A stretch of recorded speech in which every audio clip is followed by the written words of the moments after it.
Welcome back, everybody.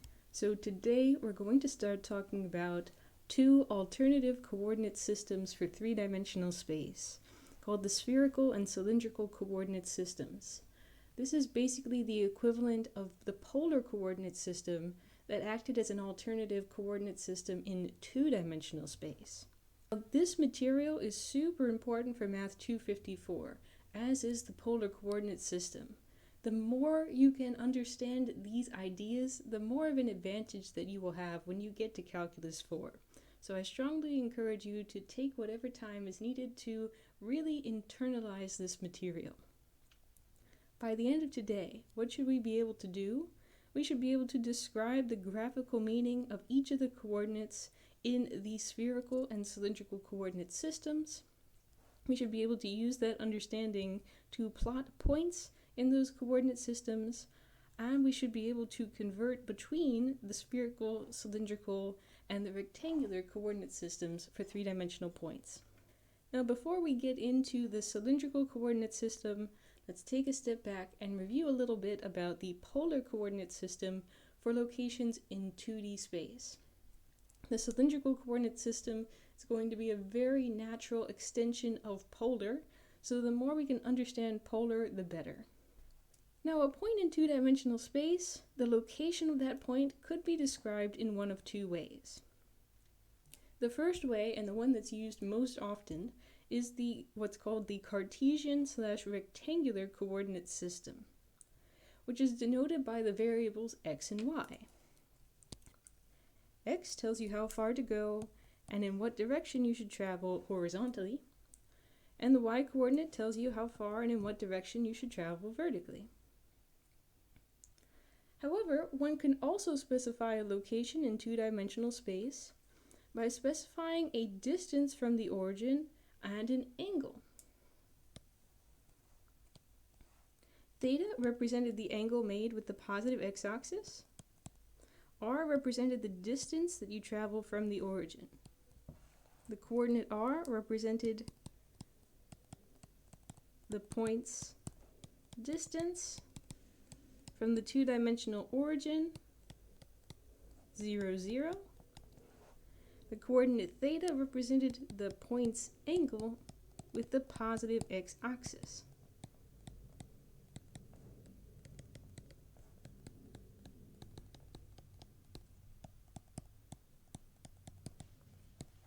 So these two pieces of information together could be used to specify a location on the xy plane. Now, back when you first studied polar coordinates, we introduced these formulas that could be used to convert from one coordinate system to another, and all of them derived basically from trigonometry. For example, if you want to find the x-coordinate and you know r and theta, and the x is just equal to the radius times cosine of the angle. We also got that the y-coordinate could be found by taking r sine theta. And if you knew the x and y and you wanted to find the radius, then you could just use the Pythagorean identity / the Pythagorean theorem / the distance formula to say that x squared plus y squared was equal to r squared. Now, there was also a formula / several formulas that could be used to find the angle theta, but it's a little bit more complicated because the formula for the angle was different depending on the quadrant in which your point lived. 10 cannot produce angles in quadrants 2 or 3, so if your point was in quadrant 2 or 3, you had to do some finessing and some shenanigans to get the correct value of theta. So in general, we usually just do some basic trigonometric reasoning to find theta rather than trying to express all these different formulas to find it. Now, why did we use polar coordinates? Because polar coordinates gave a really convenient way to express equations of a circle-ish nature. For example, the circle centered at the origin. The circle x squared plus y squared equals 25. If we used the fact that x squared plus y squared could be converted to r squared in polar coordinates, and then I take the square root, bearing in mind that radius is generally speaking accepted as positive only, then the equation of this circle could be described in polar coordinates simply by the equation r has to be 5, and theta can be anything it wants to be. If you had an offset circle, for example, x squared plus y squared equals 8y, this is an offset circle, which is tangent to the origin, offset in the positive y direction. You could also express this fairly simply in polar coordinates as well. The x squared plus y squared could be converted to r squared. And y can be converted to polar coordinates using the equation y is equal to r sine theta. Now, if we cancel the r's on both sides, then this is equivalent to r equals 8 sine theta. So a much simpler equation, no squares, nothing of that nature, r equals 8 sine theta could be used to describe the offset circle drawn on the right side. In addition to that, there were some particular graphs that really were only feasible to be expressed in polar coordinates. Some notable examples were the polar rows, r equals sine 5 theta, and the cardioid, r equals 1 cosine theta. Although it is possible, in theory, to convert these equations to Cartesian coordinates, x and y, the result of such a conversion would be so complicated that one would have to ask ourselves, what would be the point of converting this to rectangular coordinates? It's much, much easier to work with these in polar coordinates. Now, moving from two-dimensional space, where we have polar coordinates, into three-dimensional space, we have what is called cylindrical coordinates. And this is one very natural way to extend the polar coordinates to 3 dimensions. For rectangular coordinates in 3 dimensions, we have x, y, z, where z represented the point's height, its vertical location. And cylindrical coordinates still uses z to represent the point's height. So the z value is completely unchanged from its role in the rectangular coordinate system.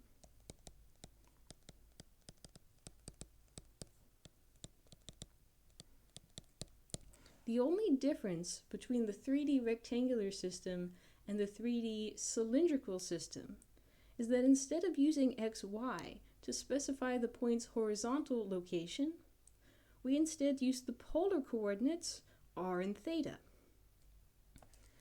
So in the cylindrical coordinate system, if you want to know the value of theta, first of all, take your point and move it down into the xy plane.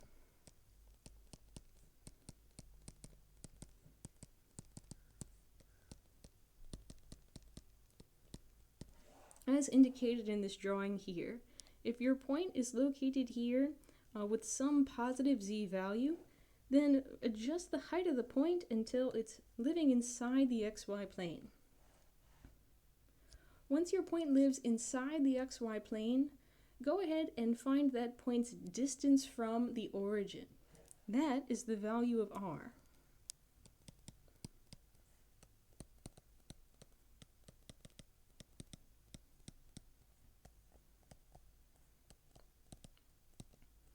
Theta, likewise, also represents exactly the same thing in the cylindrical coordinate system as it did in the polar coordinate system. First of all, ignore the point's height. Just take your point, move it down into the xy plane.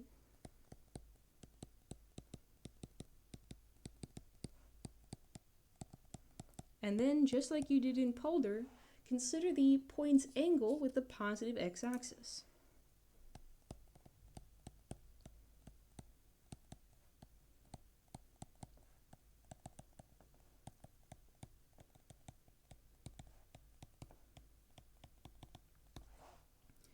So that coordinate system is represented pictorially here on the right side. The coordinate z means exactly the same thing in cylindrical coordinates as it did in rectangular coordinates. It's just the point's height. And then x and y is replaced with their polar equivalent r and theta. So to find those, take the point, move it down into the xy plane. R is then the distance of that point with the origin, and theta is the angle made by that point with the positive x-axis. Now, this coordinate system is really convenient because r and theta do have exactly the same meaning here as they did in the polar coordinate system. And that means we can use exactly the same conversion formulas here that we used in the polar system for 2D. We can still use the fact that r squared is equal to x squared plus y squared. We can still use the fact that x is equal to r cos theta. We can still use the fact that y is equal to r sine theta. All of those conversions remain true. And of course, the z for cylindrical coordinates is exactly the same thing as the z for rectangular coordinates. So let's use those formulas / that idea to convert the point xyz from rectangular coordinates to cylindrical coordinates, where we have the values 3, -3, 5. Now the z value is the easiest one to get. The z value in cylindrical is still just 5.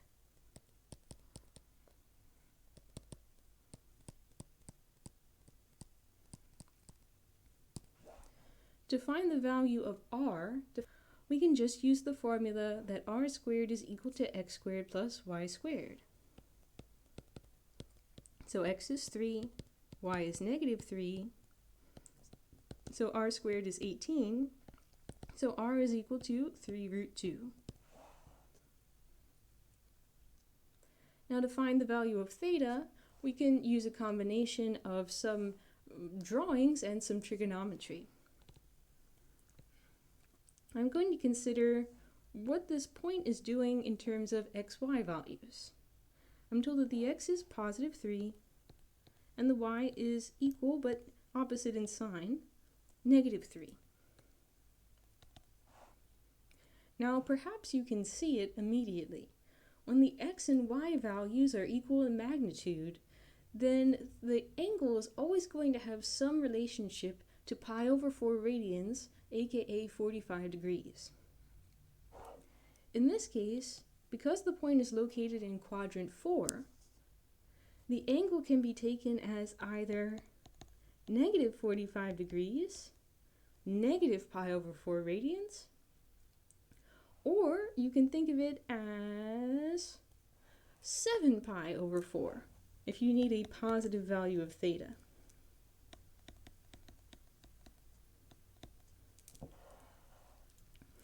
I have a slight preference for using positive values of theta when I do a coordinate system. In general, you don't have to worry about the sign of your value of theta unless the question specifically asks you for a value of theta in a particular interval. Now this question doesn't require us to give a value of theta that is positive or to give a value of theta which is negative. We have some freedom of choice here. And I'll just decide that my preference is to use 7pi/4. So, how would we then convert this point from rectangular coordinates to cylindrical coordinates? My final answer would be that the values of r, theta, and z are equal, respectively, to 3√2, 7pi/4, and 5. We can also go backward, and generally I find this process to be easier because we don't have to use any trigonometry to find the value of theta. Someone says convert the point in polar given by 5 radius, pi/2 angle, 7z from cylindrical coordinates back into rectangular coordinates. So I can directly use the fact that the z is completely unchanged. I can also use the fact that x is equal to the radius times the cosine of the angle, which in this case is just 0, since cosine of pi/2 is nothing. And the y is 5 times the sine of the angle. So 5 times 1 is 5. To answer this question, I would say that the x, y, and z values, respectively, are given by 0 for x, 5 for y, and 7 for z. Now we've had some practice converting individual points from one coordinate system to another. Let's try and convert an entire equation for a graph from one coordinate system to another. In particular, let's consider the equation of a cylinder of radius 3 centered around the z-axis. We saw yesterday, when we studied the graphs of three-dimensional surfaces, that such an equation has the form x squared plus y squared equals radius squared, aka x squared plus y squared equals 9. We are graphing in three-dimensional space, but there are no restrictions on the values of z. So we take this circle of radius 3 and extend it infinitely in the z direction, and that gives us an infinite cylinder. Now we can take this cylinder, which has the equation x squared plus y squared equals 9, and we can use the fact that in cylindrical coordinates, it's just like it was in polar coordinates. X squared plus y squared could be replaced with r squared. And since the radius is taken as positive, r is equal to positive 3. Okay, so if we have a cylinder of radius 3, which is centered around the z-axis, then that can be expressed very simply as r equals 3 in cylindrical coordinates. Now, just as a warning, even though this coordinate system is called the cylindrical coordinate system, it's not always the best choice for expressing all kinds or any kind of cylinder. This cylinder was specifically centered around the z-axis.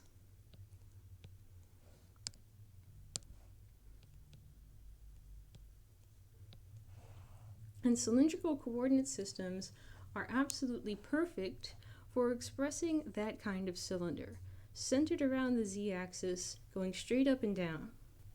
That can be expressed simply as the cylindrical coordinate r equals the radius of the cylinder.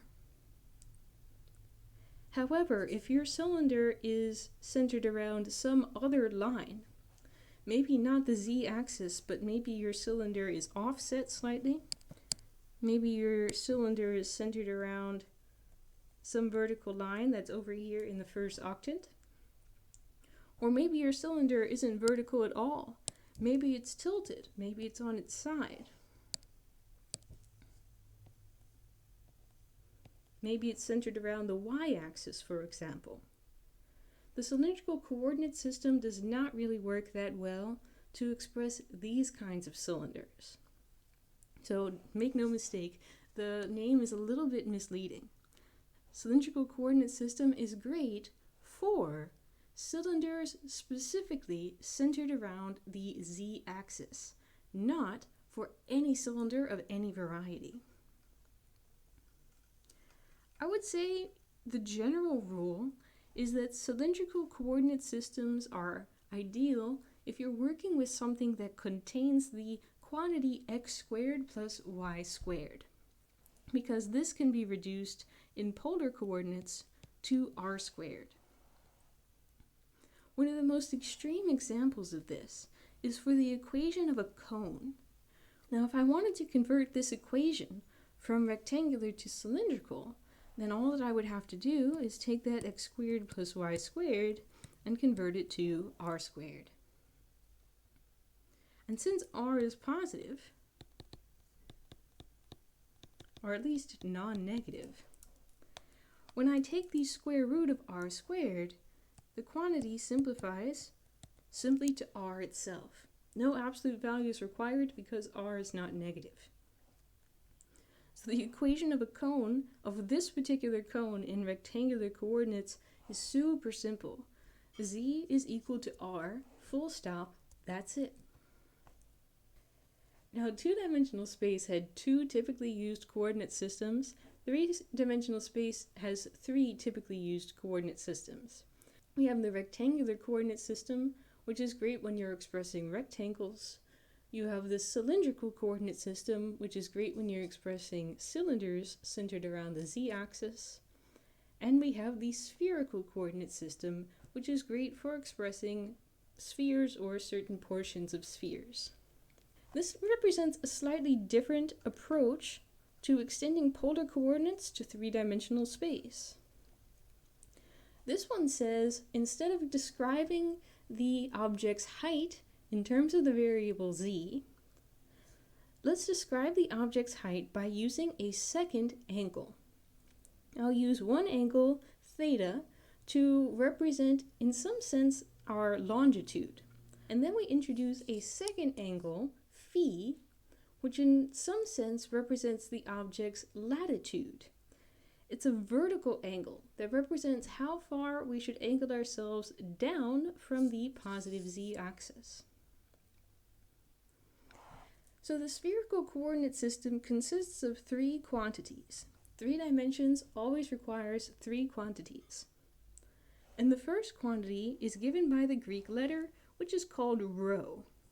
And looks a little bit like a P, but P has this sort of leg here on the left side, whereas rho does not have that leg on the left.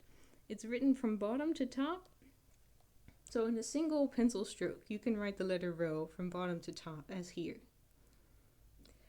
Rho is the point's 3D distance from the origin. Not at all the same thing as the polar coordinate r. To find the value of r, we moved the point into the xy plane and then calculated the 2-dimensional distance to the origin. For the Greek letter rho, this represents the point's 3-dimensional distance from the origin, as you can see graphically represented in the drawing on the right side. Travel straight from the point in 3D space to the origin. That length is the value of rho. Now theta means exactly the same thing here that it meant in cylindrical and in polar coordinates.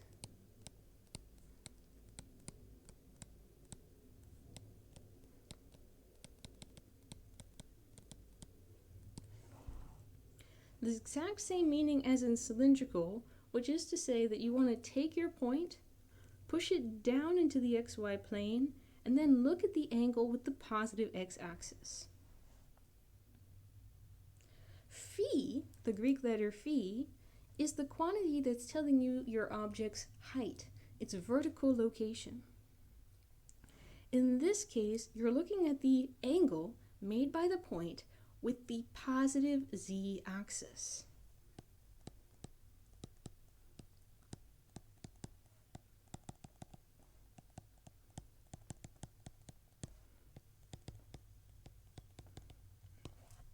So in other words, if phi, and this is how I write it in handwritten script, phi is written as this. This is also sometimes called var phi because it's written in some sense as in cursive. Phi, if phi is equal to 0 degrees or 0 radians, this corresponds to the North Pole, the positive z-axis itself.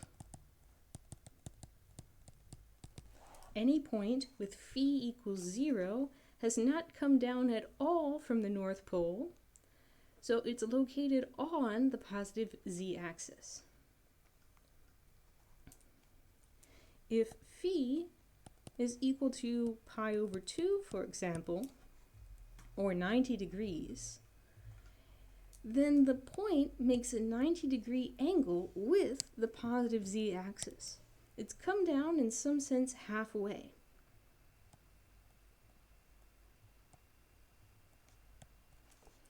So since it's come down halfway from the positive z-axis, then the z value is equal to 0, and any such point is on the xy plane.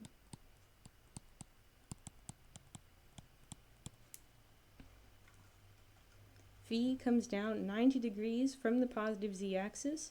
Such a point lives on the xy plane. Likewise, if you have a value of phi that is equal to 180 degrees, or pi radians, then any such point is directly opposed to the positive z-axis, and so it would have to be on the negative z-axis.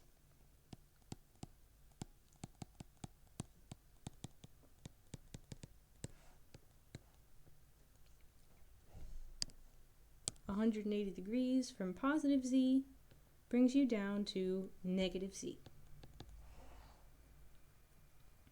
So do be careful with the significance of phi, of this Greek letter phi. It is a little bit easy to get mixed up here because I think this is different in particular to how we measure latitude. Latitude has 0 located at the equator, and then you can either go up from the equator or down from the equator. Whereas phi is measured starting from the North Pole and measures how far down you travel from the North Pole. Now, just a note about the range of the values of phi. Just as latitude only goes from negative 90 degrees up to positive 90 degrees, the value of phi also has a 180 degree span. It starts from 0 and goes up to positive 180 degrees, or pi radians. That can take you all the way from the North Pole to the South Pole, so it covers the complete span of possible latitudes.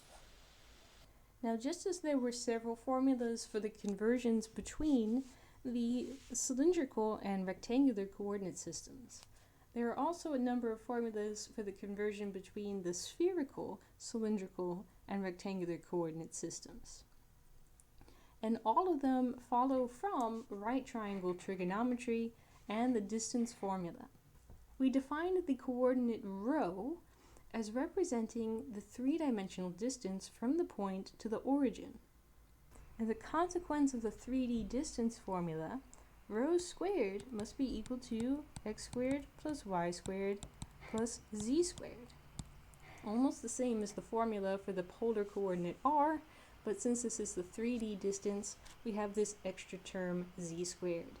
Looking at this picture on the right side, notice that the angle theta made by this green line segment with the positive z-axis is exactly the same as the angle that shows up in this corner, which I'm drawing in magenta on the right side. That is an old geometry theorem from high school geometry. Using some right triangle trig, we can consider what's going on with some of these legs of the right triangle.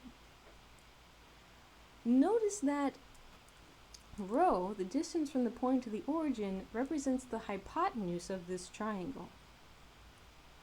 And notice that the vertical location of this point, which we commonly call z, represents the adjacent leg of this right triangle. So, using some right triangle trig, we can say that, hey, cosine of the angle phi is equal to the adjacent side divided by the hypotenuse. Adjacent being z, and the hypotenuse being rho. Now this equation is all well and good, however you will typically see this written in an alternate format where z has been isolated. So instead of z over rho equals cosine of phi, we would write z equals rho cos phi. Now still looking at this right triangle picture over in the right side here, the opposite side to the angle phi, this one down here, had a length which we expressed by the cylindrical coordinate r. Take the point, move it into the xy plane, find the 2D distance from that shadow to the origin, and that was the value of r. Which means that it's once again a consequence of right triangle trigonometry that if I take the hypotenuse and multiply it by sine of the angle, then I get the cylindrical coordinate r. Now let's use this expression together with the formulas that we had from the polar coordinate system, where x was equal to r cos theta. Because x is equal to r cos theta, and r is equal to rho sine phi, that gives us the formula for converting from spherical to x. X is equal to rho sine of the angle phi cosine of the angle theta. Likewise, for the y coordinate, y was equal to r sine theta.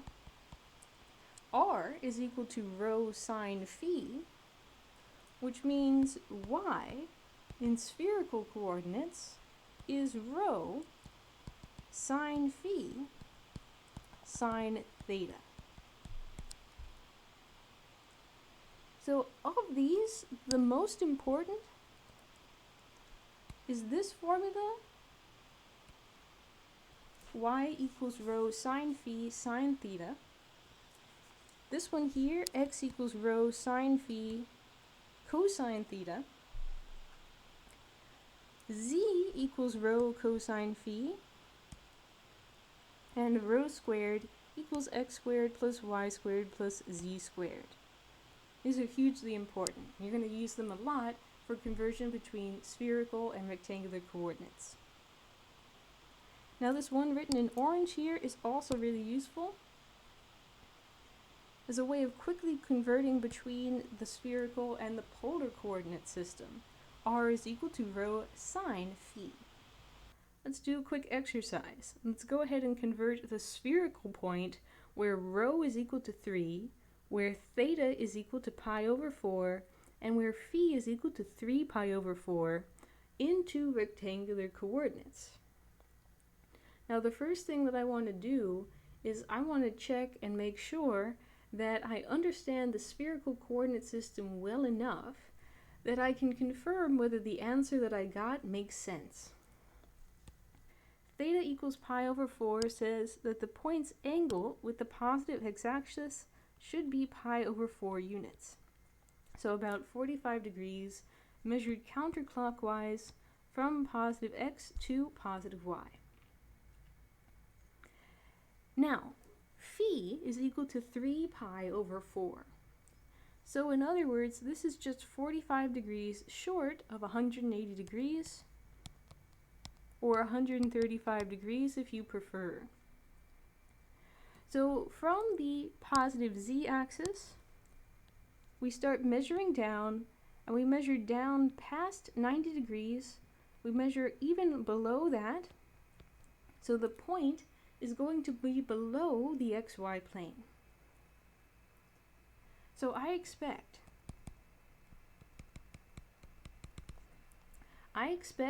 the point to have a positive x and a positive y coordinate based on this picture,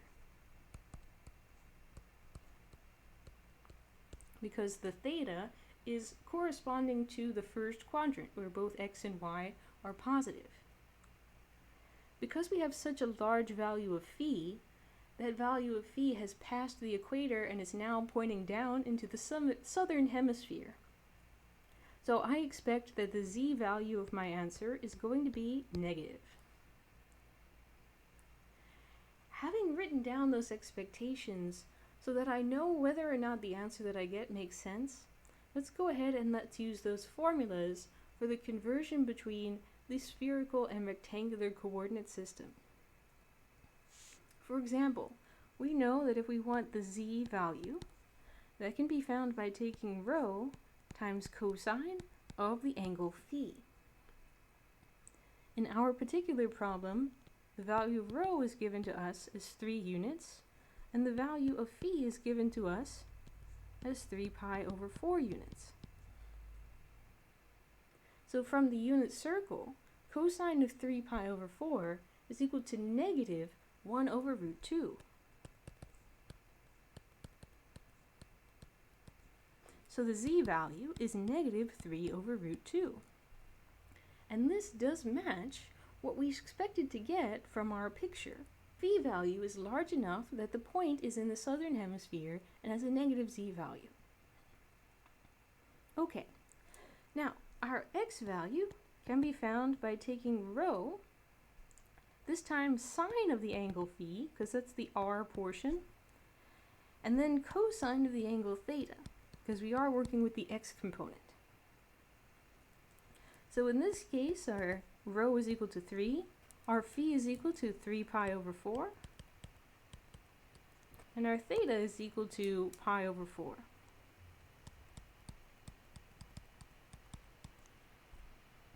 So once again, using our information from the unit circle, sine of 3 pi over 4 is going to output positive 1 over root 2.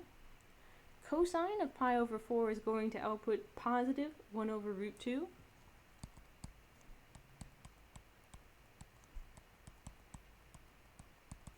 So I get 3 over 2, a positive x coordinate, which is what we expected based on the value of theta. Likewise, we can use y. Y is rho, again, sine phi. It's always sine of phi for both x and y, but because it's y, we're taking sine of the angle theta. So in this case, we have 3 sine of the phi value, sine of the theta value, which once again is equal to 3 over 2. 3 times positive 1 over root 2 times positive 1 over root 2.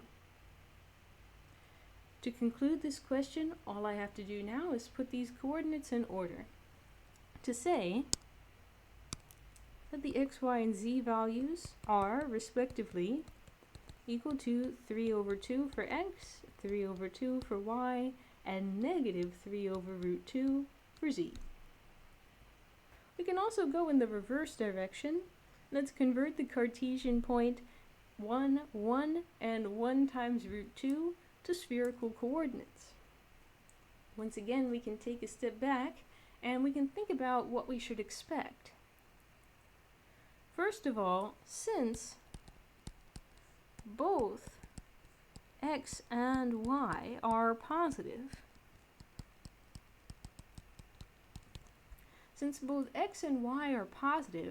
then that means this point, in terms of x-y values, lives in the first quadrant. So the theta value should be small enough to position our point in the first quadrant.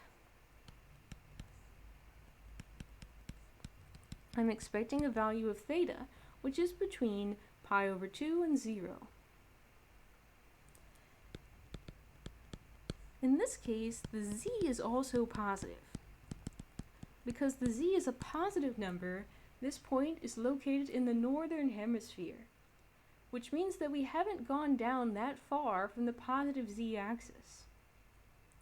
Since the z is a positive number, I'm expecting the phi to be less than 90 degrees. Alright, having established that, let's go ahead and let's try and find the values of rho, theta, and phi exactly. In my opinion, rho is the easy one, so I'm going to go ahead and get rho first.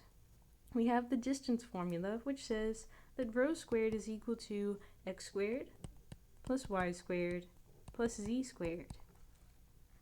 So with the given values of x, y, and z, rho squared is equal to 1 squared plus 1 squared plus root 2 squared. So rho squared is equal to 4, which forces rho to be 2. Alright, easy part's over. Probably the next one that I will try and find, the next easiest one to locate, is the value of theta. Because the value of theta is dependent only on the values of x and y. So looking at this point as projected down into the xy plane, I have x equals 1 and y is also equal to positive 1. So if the x and y are both positive and they're both equal to each other, that can only occur when the angle with the positive x-axis is equal to 45 degrees. or theta is equal to pi over 4 radians. Finally, we have the value of phi. Now, probably, in my opinion, the easiest way and the most reliable way to find phi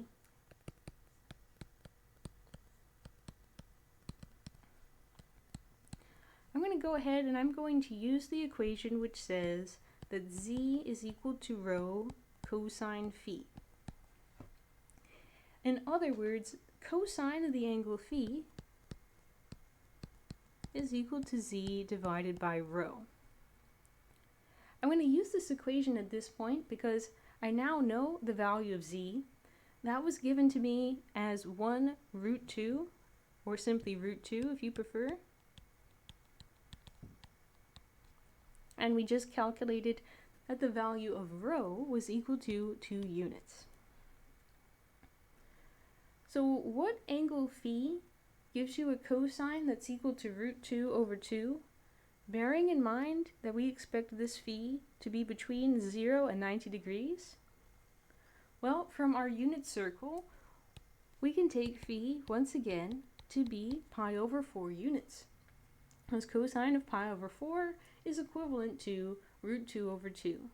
So to finish this question, we would say that the coordinate, as written in spherical coordinates, rho, theta, phi, the rho value is 2, the theta value is pi over 4, and the phi value is also pi over 4.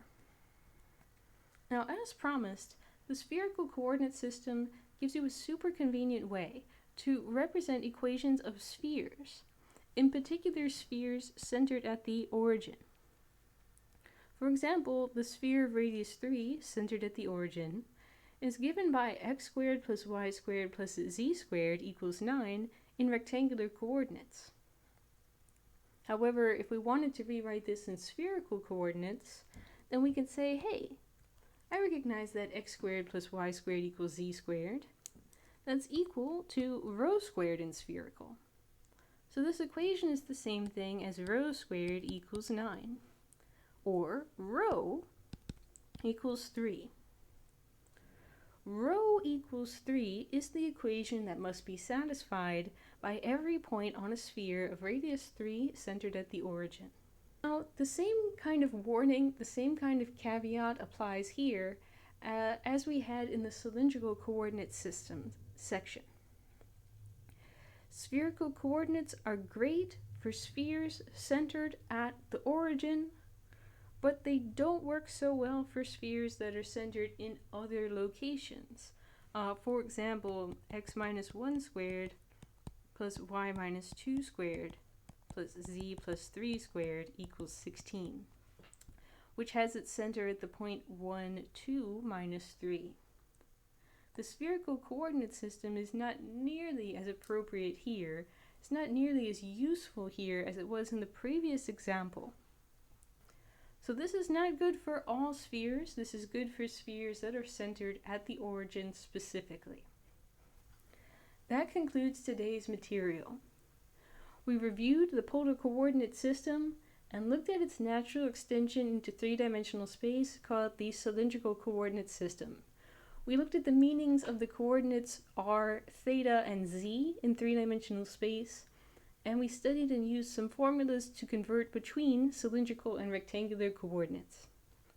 Then we introduced the spherical coordinate system, which consists of two angles and a distance from the origin. The distance was called rho, the horizontal angle representing longitude was called theta, and the vertical angle, taking a role similar to latitude, a vertical angle was called phi. We used right triangle trigonometry to find some conversion formulas between the cylindrical, the spherical, and the rectangular coordinate systems, and we practiced using those to convert points and equations from one coordinate system into another.